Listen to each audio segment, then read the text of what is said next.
jump. It's hot. He's hot to trap. He should come up one more time. Digging down there, digging. Jump, baby.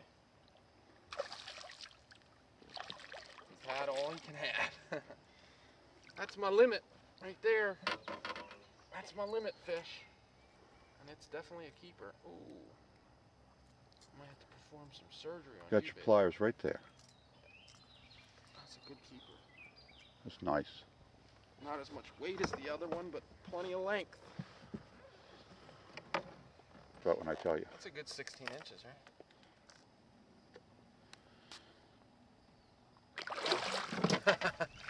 I was holding that fish there to release it, the one you just saw.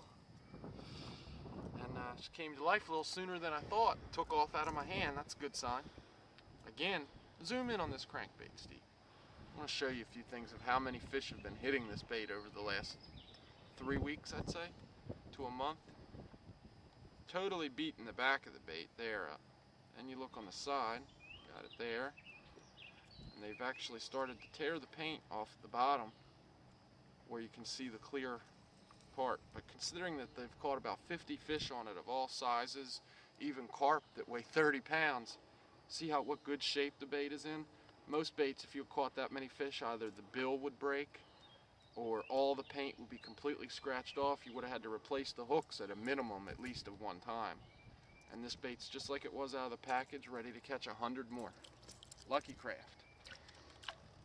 If you buy it through Bass Pro Shops, it's called the RC 1.5 or the RC 2.5. That's Rick Clunn's bait specifically through Bass Pro Shops, but through Lucky Craft, it's called the BDS, which stands for Big Daddy Strike. And you can purchase that bait right through us on Delaware Tackle. Just go into the Lucky Craft crankbaits, and it's a CB BDS, CB crankbait. BDS stands for Big Daddy Strike, and it's the same cut of this bait, same bill, same everything, just the paint scheme's a little bit different. Rick Clunn played with the paint schemes a little bit. And it's a killer bait. Make it in 4 sizes. BDS 1, 2, 3, and 4, and those are all just the length of the bait. It's just like the RC 1.5 and 2.5 are different body sizes.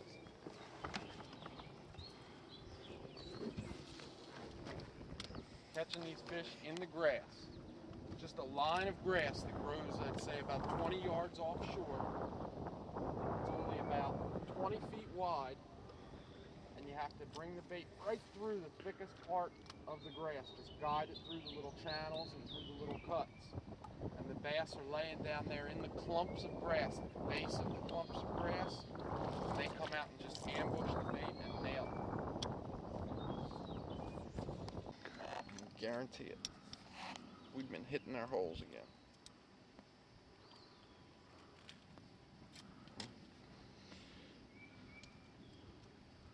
It didn't take too long. Not even 2 casts after we just released that fish, I moved up, threw the bait into some more grass, same spot, about 10 feet upshore, and bam, another nice bass.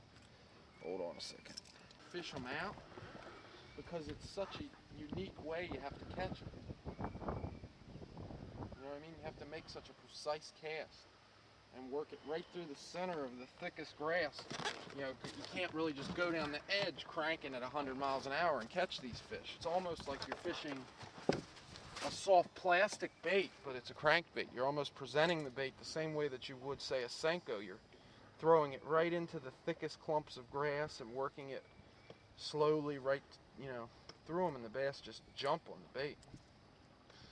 Earlier in the day, some of the bass that we had, some of the smaller, 2-pound class bass that we had been catching in other parts of the river, the strikes were very mush, subtle strike, not really hitting the bait that well, just barely hooked. But these fish are absolutely engulfing the bait.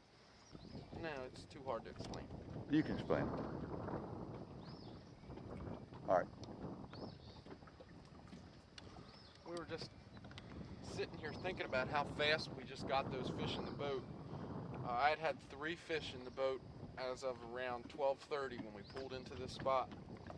And I was saying that's similar to exactly what Takahiro Omori did. He pulled into a stretch of bank, no bigger than this little stretch that we're fishing. He had been flipping baits and working other baits, and he had had 2 fish, I think he had, in the boat. And then he tied on a little shallow running square bill crankbait, and back to back to back, like all those fish, I caught them within probably 5 to 10 minutes, the last fish that you caught, almost consecutive casts. And we were just joking, because a minute ago I just said to Steve, I knew it, I knew it. That's just what Takahiro Mori said. It sounded just like that when he caught his fish. He knew those bass were in there, he knew they'd hit that crankbait, but sometimes you really got to stick with it. You know, the last half an hour of a day, you know, everybody else right now that's having the same type of day is down, thinking, man, thinking about their food and about going home, because I've been there and felt that way.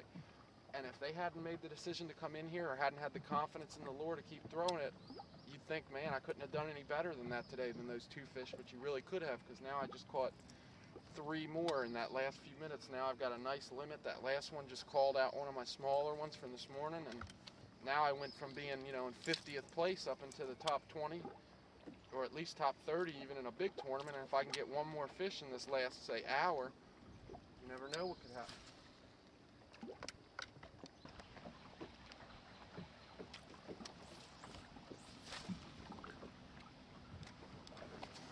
Okay.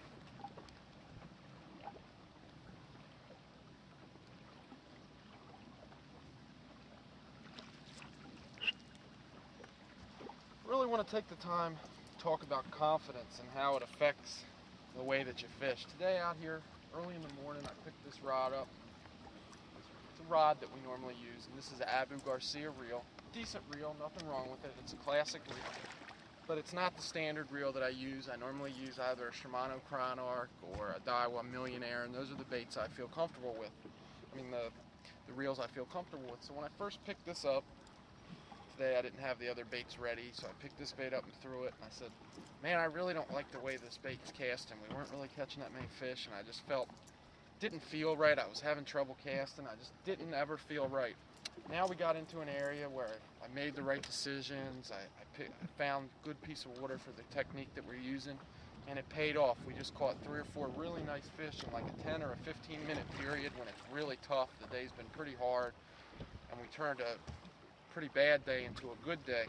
And right now, I was just saying how funny it is. Right now, I feel like with this rod and reel that earlier in the day I had no confidence in, and I wanted the other rods and reels. I feel like I could beat you with this and do anything I want. I could put the bait anywhere I want, work it through the cover, and I mean, feel 100% sure that I couldn't work the bait any better. And that goes to show you about confidence. Confidence is everything. That's a lot what Rick Clunn talks about. And I'll admit, when you first hear it, it sounds like a lot of mumbo jumbo, how he's talking about in the zone and what it's like to be in the zone. But the more and more I fish and the more time I spend on difficult bodies of water, unique bodies of water, and I fish a lot of these tournaments, it's unbelievable how important confidence is. You just fish better. Now that I know that I'm in the right area and that I'm doing the right thing and I feel in tune with the fish, all of a sudden this reel that I was having trouble casting, I can put the bait anywhere I want. It's just amazing. Confidence is so important.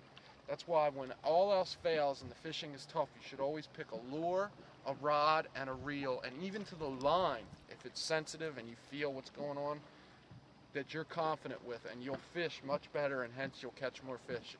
It's something that you really have to take time on your own to experiment with and see what your confidence bait is, you know, and when you're confident. But once you figure it out, it's amazing. Every day I'm on the water, I learn more and more how important confidence is.